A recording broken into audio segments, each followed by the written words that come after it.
Friends, welcome to Ultramax education. Myself Kanak. आज के इस वीडियो में हम सी-टेट 17 जनवरी अर्थात आज का जो एग्जाम्स हुआ है उसके पेपर 1 के बारे में डिस्कस करेंगे। और यहाँ पर हम लोग मेमोरी बेस्ड जो टॉपिक आए हुए हैं जो कि आज के अभ्यर्थियों द्वारा स्टूडेंट द्वारा सेंड किए गए हैं उन सब टॉपिक्स के ऊपर डिस्कस करेंगे कि आज के एग्जाम्स में कौन कौन से इंपॉर्टेंट टॉपिक के ऊपर क्वेश्चन आया था, ताकि आप लोगों के जिनके एग्जाम्स आगे के डेट में है उन लोगों को हेल्प हो जाए। और इन क्वेश्चन के अलावा भी अगर आपने आज के डेट में एग्जाम्स दिया है तो अगर कुछ आप लोगों को याद आ रहा है तो आप लोग प्लीज़ कमेंट बॉक्स में उसको जरूर कमेंट करिएगा। तो चलिए फिर वीडियो को स्टार्ट करते हैं। तो सबसे पहले हम लोग CDP अर्थात चाइल्ड डेवलपमेंट एंड पेडागोजी को देखेंगे। इसमें जो क्वेश्चन आया हुआ था वो आपका समाजीकरण से आया हुआ था, एक इम्पॉर्टेंट क्वेश्चन। और नेक्स्ट जो था वो मूल्यांकन से रिलेटेड एक क्वेश्चन आया हुआ था।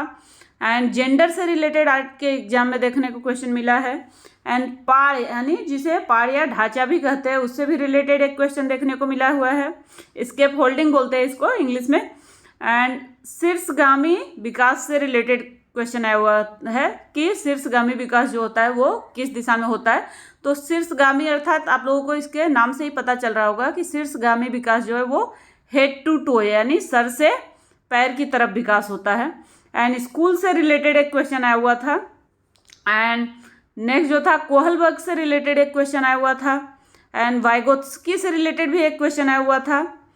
एंड कथन और कारण वाले क्वेश्चन आए हुए थे। एंड एक क्वेश्चन आया हुआ था कि स्कूल जो है वो समाजीकरण के कौन सा कारक है, प्रथम कारक है या द्वितीय कारक है। तो आप लोग कमेंट में जरूर इसका आंसर दीजिएगा कि आप लोगों को पता है कि इसका आंसर क्या होगा, ए या बी यानी प्रथम या द्वितीय। तो अगला सब्जेक्ट देखेंगे ईवीएस। ईवीएस आज का जो था वो थोड़ा सा मॉडरेट लेवल का बताया जा रहा है। तो ईवीएस में आपका मैप से रिलेटेड एक क्वेश्चन था। एंड माइप से संबंधित एक क्वेश्चन टाइम से संबंधित एक क्वेश्चन आया हुआ था। एंड पर्यावरण से संबंधित एक क्वेश्चन आया हुआ था। एंड बीज के ऊपर एक क्वेश्चन था। तो ये सब जो इम्पोर्टेंट टॉपिक बता रहे हैं हम लोग वो आप जरूर आगे के एग्जाम्स के लिए प्रिपेयर कर लीजिएगा। एंड चांगपा जनजाति के ऊपर एक क्वेश्चन आया हुआ था कि बकरियों को रखने का उनका जो स्थान होता है उसे क्या कहते हैं। चांगपा जनजाति जहाँ अपनी बकरियाँ रखते हैं उसको, उस स्थान को क्या कहते हैं। तो ये भी आप लोग ध्यान में रखिएगा, एक अच्छा टॉपिक है ये, इसको आगे के एग्जाम्स के लिए आप प्रिपेयर करके रखिएगा। एंड उत्तराखंड से एंड दिल्ली एंड चंडीगढ़ यानी दिल्ली से उत्तराखंड और चंडीगढ़ की क्या दिशा बनती है उससे रिलेटेड एक क्वेश्चन आया हुआ था। तो ये भी आपका मैप से संबंधित जो हमने डिस्कस किया तो यही क्वेश्चन था आपका। एंड एक क्वेश्चन और था मैप से संबंधित कि अरब सागर के किनारे कौन कौन से राज्य स्थित हैं। तो मैंने पहले भी अपने वीडियो में आप लोगों के साथ शेयर किया है कि मैप के ऊपर मैंने एक बहुत ही अच्छी वीडियो बताई है कि उस वीडियो के थ्रू आप कौन सा राज्य आपके मैप में नक्शे में कहाँ पर स्थित करता है, उसका लोकेशन किधर होगा, ये आप इजीली आप 10 मिनट की वीडियो से आप सीख सकते हैं। और एक ट्रिक के थ्रू मैंने बताया है तो उस ट्रिक के थ्रू आपको याद करने में ज़रा भी कठिनाई नहीं होगी और आगे के एग्जाम्स में आप लोगों को हेल्प होगा। तो मैं उसका लिंक जो है वो आई बटन में दे दूंगी, तो आप वहाँ से जाके चेक कर लीजिएगा। एंड नेक्स्ट देखेंगे हम लोग बकरियों को रखने का चाहिए, हमने कर लिया। एंड लहसुन, मैंने ये भी आप लोगों को पिछले वीडियो में शेयर किया था कि जो पौधे होते हैं उनके भाग से रिलेटेड हर बार ईवीएस में आपको एक क्वेश्चन जरूर देखने को मिलता है। तो आज के भी एग्जाम में आया हुआ था कि लहसुन जो है वो पौधे का कौन सा भाग है अर्थात तना है या जड़ है। तो इससे रिलेटेड एक क्वेश्चन आया हुआ था। एंड नेक्स्ट जो था वो मधुबनी से रिलेटेड एक क्वेश्चन था। एंड आपका असम से संबंधित एक क्वेश्चन था। एंड संघ शासित प्रदेश में आपका दिल्ली और लक्षद्वीप से संबंधित एक क्वेश्चन था। एंड जो आज के एग्जाम्स में आया हुआ था क्वेश्चन ट्रेन के ऊपर, जो टाइम के ऊपर एक क्वेश्चन आया हुआ था, उसमें बताया जा रहा है कि जो टाइम ट्रेन के ऊपर क्वेश्चन था कि रेलगाड़ी इस टाइम पर चली और इस टाइम पर पहुंची, तो उसमें AM और PM नहीं बताया गया था। तो ये क्वेश्चन जो था अगर इंग्लिश में सही आपका टाइप किया हुआ है तो वो सही माना जाएगा। अदरवाइज इसका अगर टाइपिंग में मिस्टेक है तो आप लोगों को उसके मार्क्स एक एक्स्ट्रा मिलेंगे, चाहे आपने रॉन्ग आंसर किया हो या राइट आंसर किया हो। क्योंकि जब उसमें AM PM में कन्फ्यूजन है यानी आपको दिया ही नहीं है AM PM, तो आपका वो क्या होगा, मार्क्स आपको मिलेगा एक। एंड अगला जो सब्जेक्ट है उसको देखेंगे हम लोग मैथ्स में। मैथ्स जो था आज की बहुत ही इजी बताई जा रही है, काफ़ी सारे बच्चों ने बहुत इजीली मैथ्स सॉल्व कर लिया। तो इसमें जो था वो पूछा गया था सबसे पहले 4 अंकों की सबसे बड़ी और सबसे छोटी संख्या का अंतर। तो 4 अंकों की सबसे बड़ी संख्या आप लोगों को पता है कि आपके क्या होती है और उसमें से छोटी संख्या जो है उसको क्या करना है, माइनस कर देना है, और जो आपका डिफरेंस आएगा वही इस संख्या का क्या होगा, अंतर होगा, इस क्वेश्चन का आंसर होगा। तो नंबर सिस्टम से आपके क्वेश्चन आए हुए थे, नंबर सीरीज से भी आपके क्वेश्चन हर बार एग्जाम में आते ही हैं। एंड मोस्ट इम्पॉर्टेंट आपका जो टॉपिक है वो है फ्रैक्शन। फ्रैक्शन से रिलेटेड आपके एवरीडे एग्जाम्स में एक क्वेश्चन आ रहा है, तो इसको भी आप लोग अगले एग्जाम के लिए ज़रूर प्रिपेयर कर लीजिएगा। एंड रीजनिंग से रिलेटेड एक ग्राफिक्स के ऊपर आपका क्वेश्चन आया हुआ था, एक पिक्चर के ऊपर। तो इस तरह के भी क्वेश्चन हमें मैथ्स में हर बार देखने को मिलते हैं, तो इन सब टॉपिक को भी आप लोग जरूर कवर करिएगा। रीजनिंग से संबंधित आपके जो क्वेश्चन रहते हैं ये इस टाइप के रहते हैं कि सपोज त्रिभुज दिया हुआ रहेगा कि इसमें कौन कौन से कितने तरह के त्रिभुज हैं, या कोई आकृति दी रहेगी क्यूब वगैरह के ऊपर, क्यूबाइड वगैरह के ऊपर, उसके ऊपर काउंट करके आपको बताना रहता है। एंड पेडागोजी में, मैथ्स पेडागोजी में आपको मैथ्स पढ़ाने के तरीके को पूछा गया था कि मैथ्स को कौन कौन से तरीक़ों से पढ़ा सकते हैं, उसके ऑप्शन दिए हुए थे कि बेस्ट तरीका उनमें से क्या है। एंड सम और विषम संख्या को बच्चों को समझाने के लिए क्या इजी वे हो सकता है, उससे भी रिलेटेड एक क्वेश्चन आया हुआ था। एंड प्लेस वैल्यू यानी स्थानीय मान से संबंधित भी मैथ्स में एक क्वेश्चन आया हुआ था। तो यहाँ पर आप लोग देख सकते हैं कि मैथ्स के जो टॉपिक बताए जा रहे हैं वो आज के मैथ्स के थोड़े से इजी थे। तो एवरीडे ऐसा एग्जाम्स में देखा जा रहा है कि कोई सब्जेक्ट अगर इजी दे रहा है और दूसरा सब्जेक्ट क्या किया जा रहा है, उसको टफ दे रहे हैं।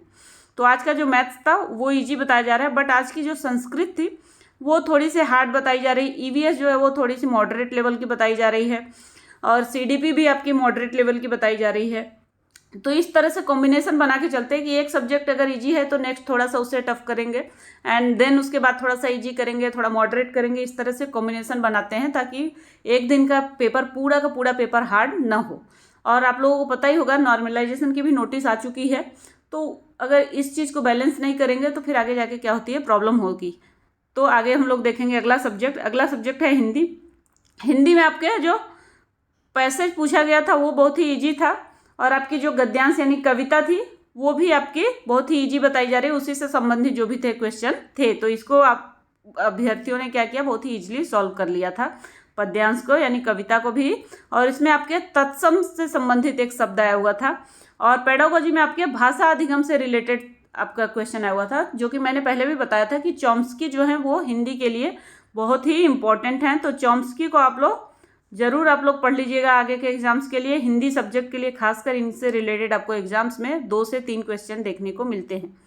और संस्कृत में भी इसी से संबंधित आपको क्वेश्चन मिलते हैं, क्योंकि भाषा विकास जो है वो दोनों ही सब्जेक्ट में संबंधित है। नेक्स्ट था संस्कृत आपका। संस्कृत में मैंने आप पिछली वीडियो में ही अपने शेयर किया था, तो उसको भी आप लोग चैनल पे जाके जरूर चेक करिएगा कि इस बार क्या है, आपके फुल फॉर्म पूछे जा रहे हैं। हर एग्जाम में आपको क्या हो रहा है, कोई ना कोई आपको फुल फॉर्म पूछा जा रहा है। तो मैंने इसलिए पिछली वीडियो अपनी जो शेयर की थी आप लोगों के साथ वो फुल फॉर्म के ऊपर थी। उसमें आपके पूरे सीटेट में किस तरह के फुल फॉर्म आ सकते हैं, कौन कौन से मोस्ट इंपॉर्टेंट फुल फॉर्म है, वो मैंने आप लोगों के साथ शेयर किया है, तो उसको जरूर देखिएगा। तो आज के संस्कृत के एग्जाम में निपुण का फुल फॉर्म पूछा गया था, और मैंने पिछली वीडियो में सबसे ऊपर ही आपको परख और निपुण 2 चीज़ों का फुल फॉर्म सबसे वीडियो में स्टार्टिंग में बताया है। तो आप लोग उसको भी चेक करना ना भूलें, और वहाँ पर से आपको जितने भी सीटेट में पूछे जाने वाले फुल फॉर्म है वहाँ पर आपको मिलेंगे। तो यहाँ का आज का जो पैसेज था वो थोड़ा सा लेंदी बताया जा रहा है, और पिछली बार क्या था, आपको एक साइड में आपको इस तरह से 2 पार्ट में आपको बट के एक साइड में आपका यहाँ पर पैराग्राफ दिया रहता था और यहाँ पर आपके क्वेश्चन आंसर्स, तो वो थोड़ा सा इजी होता था। बट इस बार क्या हो गया है, आपका इस तरह से डिवाइड हो गया, यानी पैसेज ऊपर हो गया और नीचे यहाँ पर क्वेश्चन आंसर्स हो गए। तो उसमें थोड़ा सा टाइम लग रहा है बच्चों को कि अगेन एक क्वेश्चन पढ़ने के बाद उसको ऊपर जाना पड़ता है पढ़ने के लिए। तो इस चीज़ का आपको क्या करना होगा, थोड़ा सा प्रैक्टिस करना पड़ेगा आपको पैसेज सॉल्व करने के लिए, तो आपकी स्पीड थोड़ी सी इंप्रूव होगी। तो इस चीज़ का आप लोग ध्यान रखिएगा। पैसेज क्या था, थोड़ा सा आपका लेंदी था, इसलिए बच्चों को ये थोड़ा सा संस्कृत क्या है टफ लग रहा है, आज का हार्ड लग रहा है। बट बाकी चीज़ें जो थी वो अच्छी आई हुई थी। एंड स्टीफन से रिलेटेड आपको क्वेश्चन देखने को मिला है। एंड निशा का पर्यायवाची पूछा गया था। निशा यानी रात्रि, रात्रि के जो डिफरेंट पर्यायवाची होते हैं वो पूछा गया था। एंड भाषा अधिगम से मैंने आपको बताया था, हिंदी में भी एक क्वेश्चन था और संस्कृत में भी एक क्वेश्चन आया हुआ था। तो चॉम्स्की महोदय जो हैं उनको आप लोग अच्छे से डिटेल में पढ़ लीजिएगा, उनका भाषा अधिगम में बहुत ही इंपॉर्टेंट रोल है। तो आई होप आप लोगों को ये वीडियो के माध्यम से समझ में आया होगा कि कौन कौन से टॉपिक के ऊपर इस बार सीटेट में क्वेश्चन पूछे जा रहे हैं। और जो भी अभ्यर्थियों ने पिछला रिव्यू देखा है उन लोगों ने कमेंट किया कि उनके जो पेपर में हेल्प हुई है वो रिव्यू के थ्रू बहुत ही हेल्प हो गई है। जैसे आपको फुल फॉर्म का हो गया, ये सब चीज़ें इस बार ही पूछी जा रही हैं। तो अगर आप रिव्यू देखते हैं तभी आपको मालूम पड़ेगा कि किस तरह के क्वेश्चन आ रहे हैं, तो उस हिसाब से आप अपनी प्रिपरेशन क्या कर सकते हैं। तो आप लोग रिव्यू देख के ज़रूर कमेंट में करिएगा कि उससे आप लोगों को क्या फ़ायदा हो रहा है और किस तरह से उसको हेल्प मिल रही है। अगर आप लोगों को मेरी इस थोड़े से भी आप लोगों को वीडियो के थ्रू कुछ भी हेल्प होती है एग्जाम में, तो ये मेरा प्लेजर होगा। तो आई होप आप लोगों को मेरी वीडियो पसंद आई होगी। वीडियो पसंद आई तो please like share and subscribe करना ना भूलें। तो चलिए फिर मिलते हैं नेक्स्ट वीडियो में। Thank you for watching this video.